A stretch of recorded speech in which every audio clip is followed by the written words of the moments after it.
Hi, and welcome to another Miami-Dade Chamber of Commerce Member Connection. I'm your host, Eric Knowles. And before we get started, a word from one of our supporters. At Convey, we're not only dedicated to solving today's biggest challenges facing healthcare organizations, we're also committed to predicting and planning for tomorrow's challenges by uniting a family of companies. We combine powerful technology with robust data analytics to deliver integrated end-to-end solutions that achieve meaningful results. Start your journey towards transformative business performance with Convey. And welcome back. It is the Miami-Dade Chamber of Commerce Member Connection. And you know what I'm going to say. Yep. I'm excited. Yeah. Having our members on this show is very exciting because we get to talk about what they're doing in the community, their business. But this is the member that's been engaged since day one. Gasline DeSources, how are you? Good morning, Eric. How are you? I'm good. I'm great. Great having you on here. And as I mentioned, I guess we met during the pandemic. Yes, sir. And which we were actually kind of doing this, but we were doing it virtually. We were doing it via Zoom, and we were doing it every day because we were providing information and support for the members. Absolutely. And I guess 3 years have gone by, and you continue to be a part of the member connection that we have, the member meetup on Tuesdays at 4:00. So how you doing? Good. Yeah. I'm wonderful. I'm excited to be here. I'm thankful to be here for the opportunity. Right. Yes. So, Gasline, her business, I'm going to let her tell you, but Lavish touches. Tell us a little bit let's talk about Gasline first, and then let's go into Lavish touches. Don't be shy now. See, you sitting over there acting like you all shy. Say, well, this is a real show. We're gonna have a conversation. Yes, sir. And one thing I know, you're not shy. So I can be shy, people. I can be shy. It depends on the environment. Okay. Put it that way. So, me as a hairstylist, it started for me as a little girl. Okay. It was a passion I felt God blessed me with. Me and my dad would get in arguments about, you need to go to school for nursing. I'm like, that's what you want me to do. However, I want to do hair. But I remember, like, as a kid, on the bed and we having conversations or playing or whatever, and he had a fro, and I loved, twisting his hair. And then from there, I went to plaiting. And eventually I started, doing my own hair on the weekends, fill up the tub like it's a swimming pool, swim, do my hair. And my mom was like, who told you to take your hair down? But it was something I loved to do. And then from that, I had like little cousins or sisters, or my sister. And I would like braid the sides of their hair because I noticed their hair would thin, but somehow their hair would blossom. So I knew I had a gift, and I wanted to impact a lot of people and make them look and feel good. Right. Yes. So how long ago, obviously, as you said, as a child, you were inspired. It was just something that was, I guess, a gift from God, as they say. Yes. And you continue that. But when did you make the decision to become a professional? There's different names and terminology for your profession. Right. So talk about that. In 2006, well, it started 2001. I left Publix. I was working on the Keys. I had just had my daughter, and we happened to walk inside of the flea market commercial building in Perrine, Florida. And this lady was like, who did your hair? She was talking to my daughter's aunt. And everybody pointed at me, and she was like, when can you start?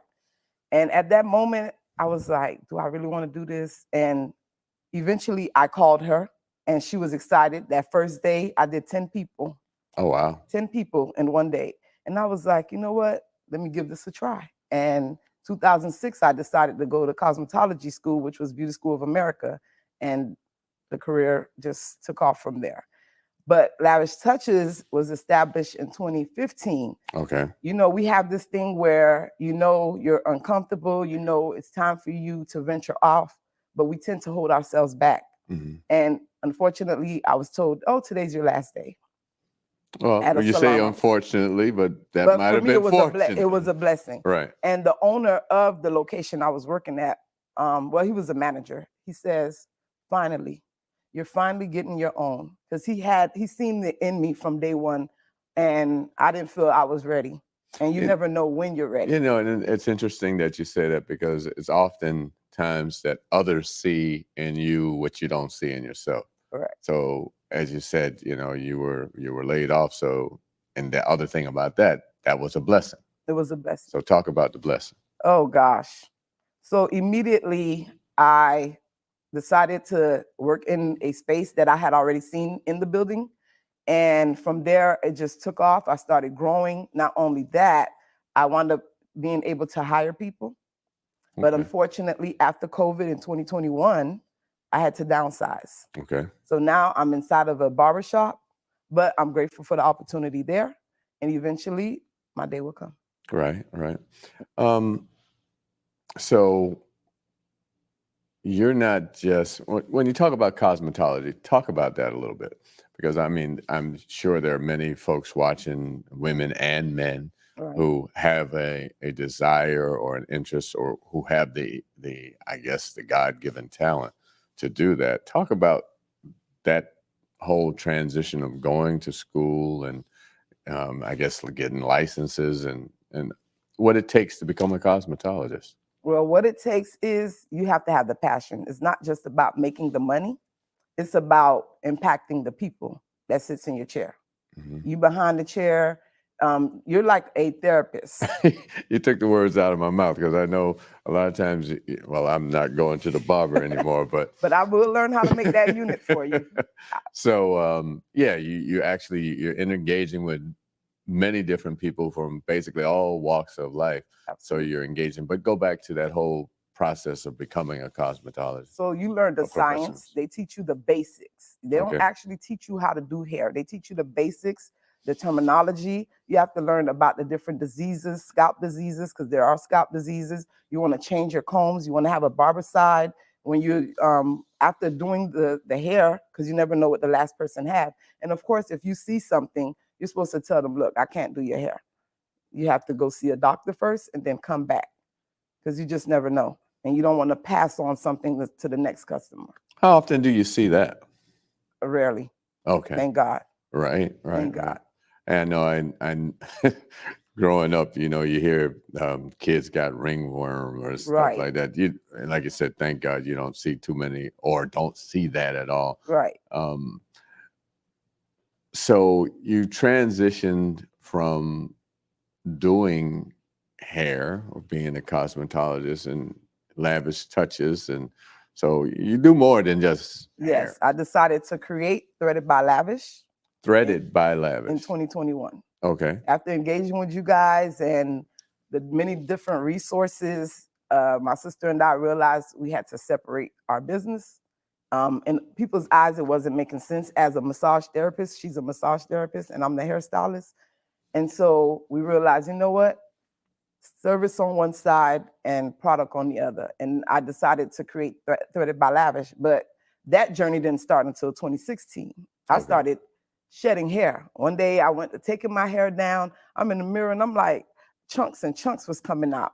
Yeah, it was patchy and everything. And I already knew I was getting tired of going to the salon.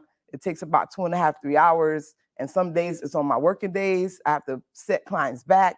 And I said, I need to learn how to make a wig. And I remember purchasing one. And I could do so much with that one wig. And I said, let me try my own. And I started hand stitching.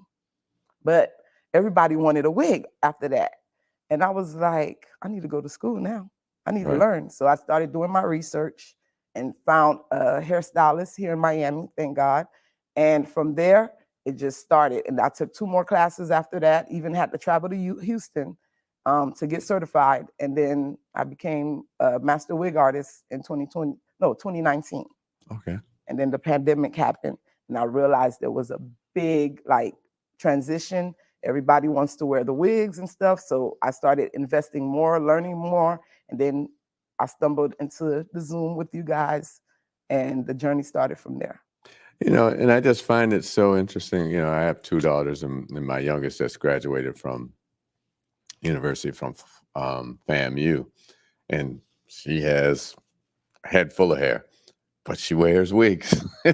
And I just find that so interesting because growing up back in the day, women to me wore wigs because their hair wasn't right. Correct. And today it's just, That's it's the a style. fashion statement. It is Yeah. because of the celebrities. Right. They wearing 40 inches now. I wouldn't wear it that long, but that's the thing. And it's not just about hair loss. Sometimes women don't know how to do their hair. Right. Or don't want to take the time, I guess. Take the time. They lack time. Right. And that's why I cater to busy working women. Okay. Yeah, that's my niche. That's my target audience. I noticed that was another thing too, when you learn about the market, who's your audience. And I realized busy working women. Every woman that sat in my chair, it was always on the go, making sure other people are right. I'm like, what about you? You have to take care of you too. And then I turned them into monsters, unfortunately. But it's a good thing. So go through a process for me of making a wig. I mean, I know you have one on. It's beautiful. I mean, you can't tell, Right. I always have this running joke with a good friend of mine, and the whole thing about lace fronts. and I would mess with him, and he's like, man, that girl, she's pretty. And man, look at it. I mean, that's a lace front, dude. Right.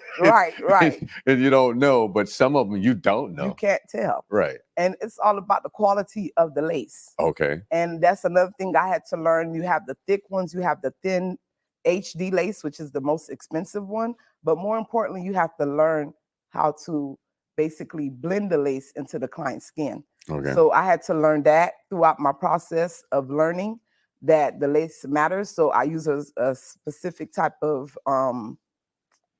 liquid or powder to make the lace to match. I mean, to make the chemical to match the lace. Okay.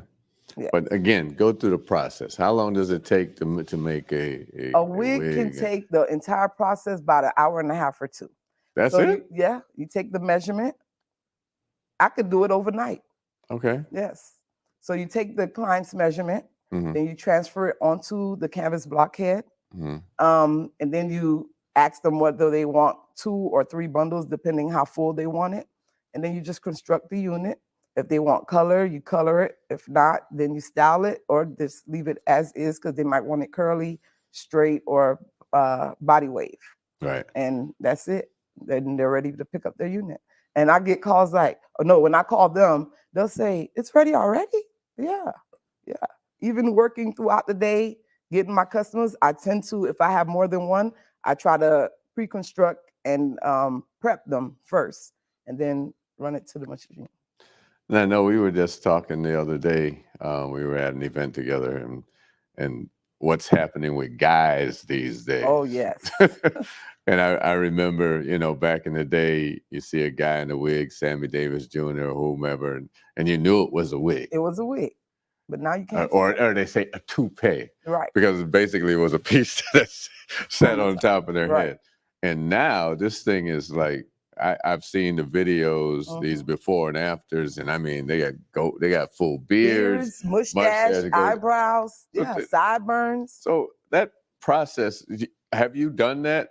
I wanted to learn how to ventilate back in 19 or that's what they call it, 17. ventilate? You ventilate. So you get the lace, you get the extensions, you cut it off the weft or you buy them in bulk. And there's a type of, it looked like a crochet needle. And you just pick it through the lace or the net, the mesh. And you just pick it through. But I was supposed to take a class in Vegas with a lady named Marquetta Breslin. She's famous wig maker. But for some reason, I could never get to her class. Right. They even called me, her and her team called like, look, whenever you're ready, we'll be here. Right. And I still haven't made it there, but one day, because not only can I just make the wigs, if they tear the lace, I can repair it. Okay.